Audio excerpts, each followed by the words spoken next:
watching Monday's Not Just Crew.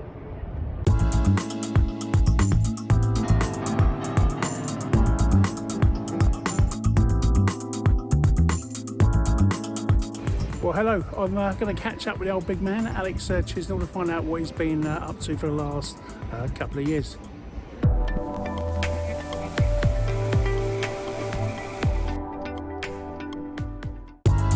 Well, if you've ever wondered how a professional podcast is made, ones you can download from iTunes and Spotify, well, today we're in the King's Cross area talking to Alex Chisnell. Well, here we go. I've managed to get the big man sat down himself after a busy day in the studio. Alex, it's great to see you. It's been a long time since we've had to catch up. It's been very busy. Lots of people in Not Just Crew have asked where you've been. I think we imprisoned you after sort of 2020 and Not Just Crew. Obviously, you were doing your podcasting at the time. 2020 was a big year for everyone. It started to change. You were a great input for Not Just Crew, helped many people. What have you been doing since then? So what I've been doing, so just before COVID 2020, I just launched the podcast agency myself, so helping other people launch and grow their own podcasts. And then COVID hit. All of my clients, bar one, just disappeared because they furloughed the marketing department, or the first thing to go is always the marketing in a recession, etc. So I was left with one client, battled through 2020. And then accelerated into 2021 onwards. So mainly the podcast agency has been the focus, so helping other people. And those could be everybody from somebody like Danny Williams, who's come off Love Island and an influencer wants to do a podcast, right through to somebody like a Grenade, like the Carb Killer Bar, so like a brand wants to launch a podcast. So helping all of those people launch podcasts whilst at the same time keeping my podcast ticking along as well. Yeah, it has been. I mean, the whole world of podcasting has not only changed, but it's been literally gone from a small form of media to almost a major one. I mean, if you take, say, podcasting in 2015, possibly 2014, when I first heard about it, hardly anyone was doing it. It was a new word, but no one knew, and yet. I mean, when you first started your podcast, I remember you used to quoting a statistic where you said there was only like about, between 200 podcast producers. How many are there? How many are there now? So it depends if you look at Apple or Spotify. Yeah. One will say something like 4.5 million, and the other one will say something like 5.5 million. Yeah. But it's deceptive in that out of those 4 or 5 million podcasts that are out there, less than I think it's around 17% of those are actually creating any new content. And by that I mean at least every month you're producing a new episode. So what that tells me is that most people thought, podcast, I want a podcast. People start and they don't continue it. Like anything in life, whether you started this January by joining the gym, or started on a diet, started with whatever habits you started with, consistency is a difficult thing. So it's something like, again, I remember doing a LinkedIn article about this last year, and it was something like 25% of people have only ever released a show trailer. They've never even released episode number 1.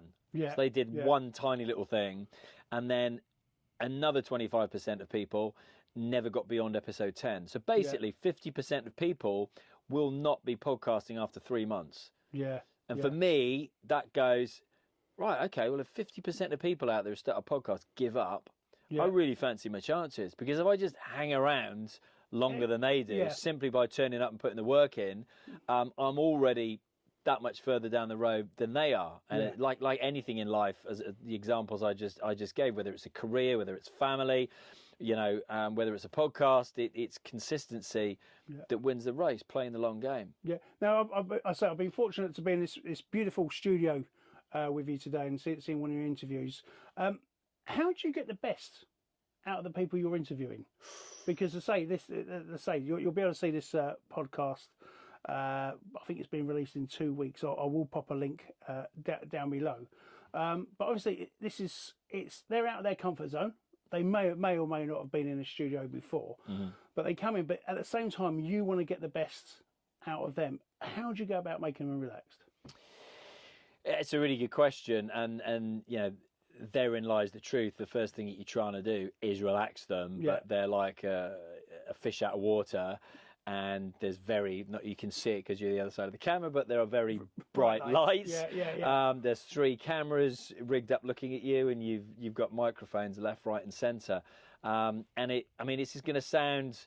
I don't want this to sound twee or anything like that, but you just need to be yourself. Yeah. So for me, what I try and get them in order to be themselves, I just get them to focus on the person that they're talking to. Don't look at the cameras, don't look at the lights, don't look at the engineer behind the glass in the studio room. And again, this is going to sound really wanky. You can edit that out if you need to, show. No, it's happened. We're all adults at Not Just Crew, including Simon. Really? Okay. Newsflash. It's a joke. But it's trying to get them to relax, to be themselves, to, as I was going to say, to be in the moment. And I know that does sound a bit wanky, but being present and correct right here, right now, is giving you my undivided attention, whilst having a little joke at Simon's expense. But being in that moment and just focusing on this. Everything else is just white noise. Forget about it, and it is difficult. And for me, I was chatting to you earlier about this. I know some people who can literally host a podcast without any notes. Yeah. I've done that before, but I don't feel comfortable. It's like, and I'll bring an airline comparison. It's like when I used to be FSM for Virgin, and I had to, as part of my duties, I should say, not had to go around and speak to every single customer in upper class, or to at least acknowledge them. If I had the landing cards, or I had, trying to think, whatever else in my hands, I felt more confident and more comfortable. Yeah, bit like a prop. A prop, exactly. So it's very much the same with a guest. I'm like, if it's having a laptop in front of you, or an iPad, or having your phone there just to see the time, so to be aware of how fast the interview goes, because they go like that. But just trying to give them something that they feel comfortable about, and they can kind of relax into the interview. And the other thing I would say is just slow down, because people's natural reaction is to talk, get it over with as quickly as possible, and talk at 1,000,000 miles an hour. And it's just, if you just take a deep breath first before you talk. And I'm the same. I've been doing this for a very long time, but I re-recorded my intros and outros, the stuff that goes before and after an episode recently. And I noticed that I was doing it, and I was just like, slow it down, man. You kind of forget about it. And when you've got a guest, how do you stop them going down all these different rabbit holes? There's so many different tangents you can go down. How do you keep them to script, not to script exactly, because as I say, it's meant to be like free forms, but you've got a time limit. I know you like to keep your podcast under 1 hour, normally under 1 hour. Yeah. How do you keep them going from down rabbit holes and persuading them to come back in line? Yes, it's another good question, and it's difficult because for me, there has to. Well, it doesn't have to be. I'd like there to be a structural element to it. Yeah. And by that I mean, for me, it shouldn't be written word for word like a script for a TV show or movie. There should be some improvisation there. Should be some flexibility. And for me, that serves a couple of purposes. But one being that the audience knows what to expect. So if they know what to expect, you're planning them turning up again because they like that. So why not, have this framework that you kind of walk them through. It's like a book, isn't there? For me, there has to be a beginning, there has to be a middle, and there has to be an end. Okay. If you're missing any of those things, and ultimately podcast is just another form of storytelling, then what do you have? Some form of chaos. I don't know. Maybe some people like podcasts like that, and that's fine. Yeah. But so for me, not a blow-by-blow written script.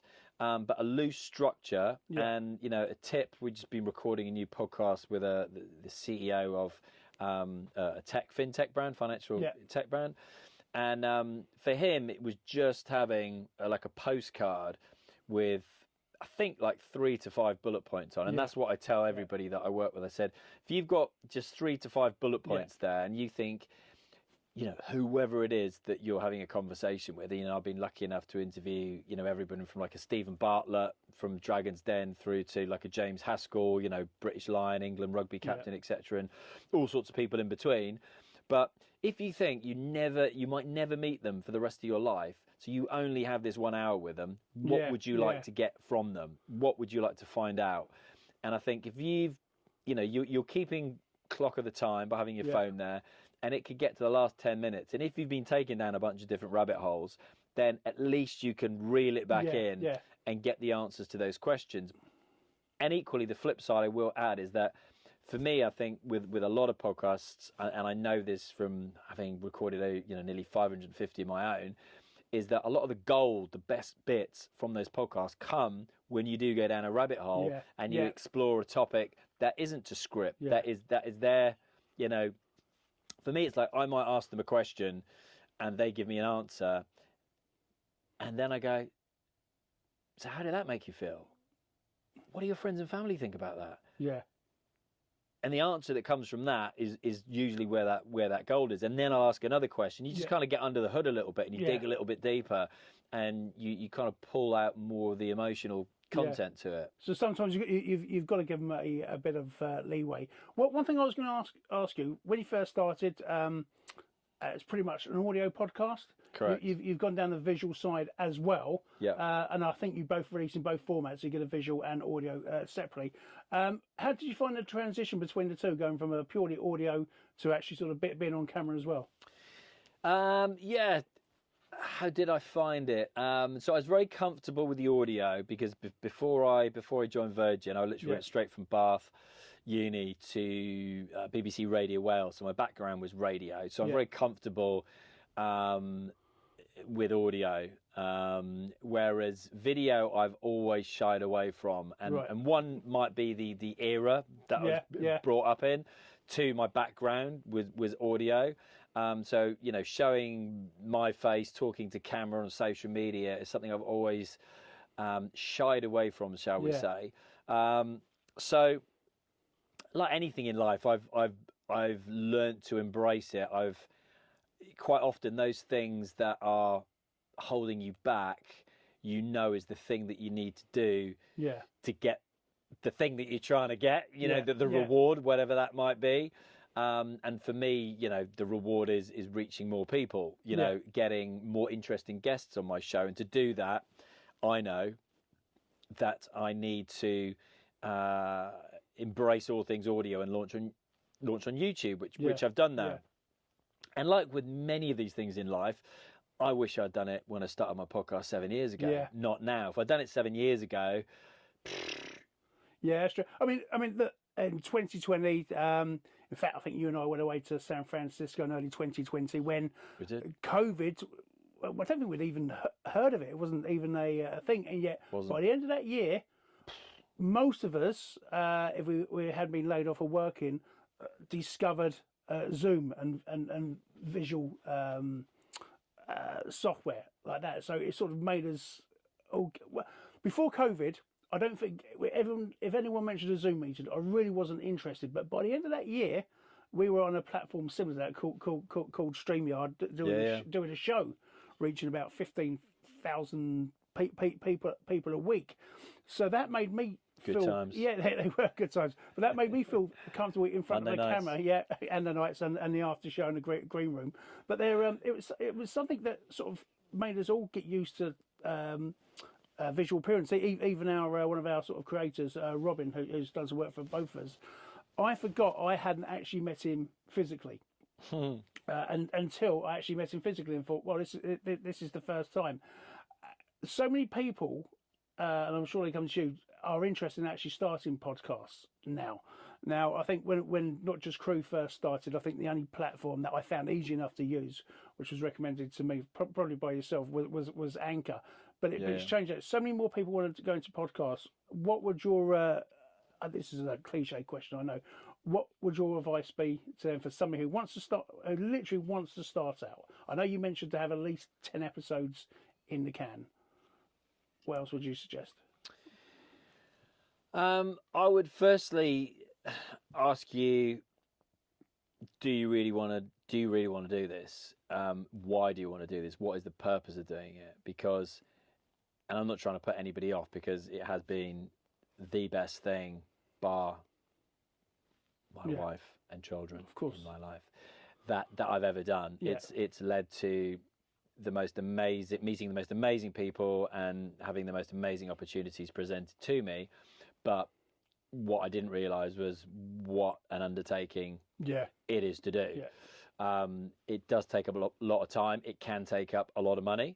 But if it's genuinely something that you really want to do, get super clear on what the purpose is. And the purpose could simply be that you want to record a conversation about, for example, mental health in the airline space. It might be as simple as that. You literally want to document your thoughts or the thoughts of people you want to talk to about that. Yeah. That's fine. It could be to make millions of pounds. Equally, that is a purpose. Yeah. It could be that you want it to be the walking, talking, living, breathing embodiment of the business you have. Whatever it is, just get super clear on the purpose and don't get distracted away from that. And I will say, if you think if your purpose is just to do it for the money, there's a lot easier ways to make money than having a podcast. You can make good money from having a podcast, but again, it's hard work. No such thing as an overnight success. It's putting the work in. So for me, it's getting super clear on why you want to do it. The next thing would be getting super clear on who you actually want to reach with your podcast. So who do you want to listen to it? Who do you want to watch it? And then it comes down to working out things like who do you want to talk to and what do you want to talk about? And I could go on and on and on. But for me, you need to get super clear on those few things to start with. Yeah. Otherwise, you will just get lost in the wilderness, and you'll be one of those 87% of people that give up before week 12 is out. Without a shadow of a doubt. So I'm not dissuading anyone. It is the most amazing thing. So if it's something you really want to do, if it's something you have a clear, defined purpose, goal to do, then I would 100% say go for it. And you can start, with it costing very little money, and just using, evenings, weekends to do it. So I would say 100% go for it. There's never been a simpler way to reach a worldwide audience than it is today, especially, post-COVID, obviously, and post-smartphone and post-internet. Yeah, absolutely. What was the... You've already said you've interviewed some amazing people. Is there one particular guest that you interviewed where you finally thought, I really want to turn this into a living? That's a very good question, young gentleman. I'm stalling for time, as you can tell. Is there one guest? I remember you being quite impressed with the founder of Ted Baker. Yeah, Ray Kelvin. Yeah. But I would say, was there one guest that thought, right, no, this is it. This is my life now? Because as I say, that they were, or maybe I should rephrase the question. A guest that opened up to you sort of so much that you didn't expect to get so much out of them, information. I'll give you a couple of things. So your first question, I would say, and this happened pretty early on for me. I think it was year one, if not beginning of year two, maybe. But Lewis Howes, who people may or may not know, has one of the world's most popular podcasts called The School of Greatness. Yeah. It took me about 9 months to get him, and at the time, his podcast was one of the podcasts that inspired me to start my own podcast. Yeah. So it took me about 9 months, and I got him on.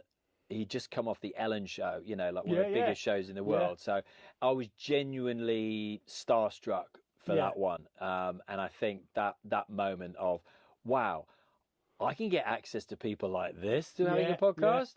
So that was a moment, and then I would say probably when in 2019 in January, I set my goal. That year, my number one goal was to get a number one podcast in the UK. Yeah. And by the end of June, I'd done that. And by the end of that year, I'd got it number one in about 10 different countries. And the landscape has changed dramatically. It's a lot harder to do that now because there's a lot more podcasts, a lot more competition with people with a lot more budgets, i.e. celebrities doing podcasts. So it was the fact getting that podcast to number one, and that was the fan of Huel, which you may not know the brand Huel. So Julian Hearn, getting that to number one and going, wow. And I think there's a couple of angles to that. One, it was the fact that I'd set it as a goal and I got it to number one. So that could have been anything in my life that could have inspired me of going, wow, goal setting really works. But it was seeing that happen and going, wow, okay. And off the back of that, I'd been invited to speak at an event in Italy for the European Startup Association, then in Sweden, and then another organisation asked me to come over to Holland, to Amsterdam, and record a podcast for their event. And suddenly I just saw off the back of that these opportunities, and literally going, wow, this could be my full-time thing. I'm totally down with this. You know, let's go. I bet. Yeah. I bet. So, if they don't already know what your podcast is, it was well. In fact, I'll let you introduce the podcast. So my podcast is called Screw It, Just Do It, and we help you get from where you are to where you want to be. And I've literally coming up to, I think we're 336 episodes as of recording today. And we interview everybody from entrepreneurs to ex-SAS, Special Forces servicemen, and everybody in between, basically. Yeah, well, I must say I've been really impressed with what I've seen today, and hopefully we'll continue to follow. Alex Chisnell, thank you very much for giving us the time to not just grow. In fact, we must get you actually on this show sometime shortly. Thank you very much. Love to. Thanks, Trav. Cheers. Much appreciated.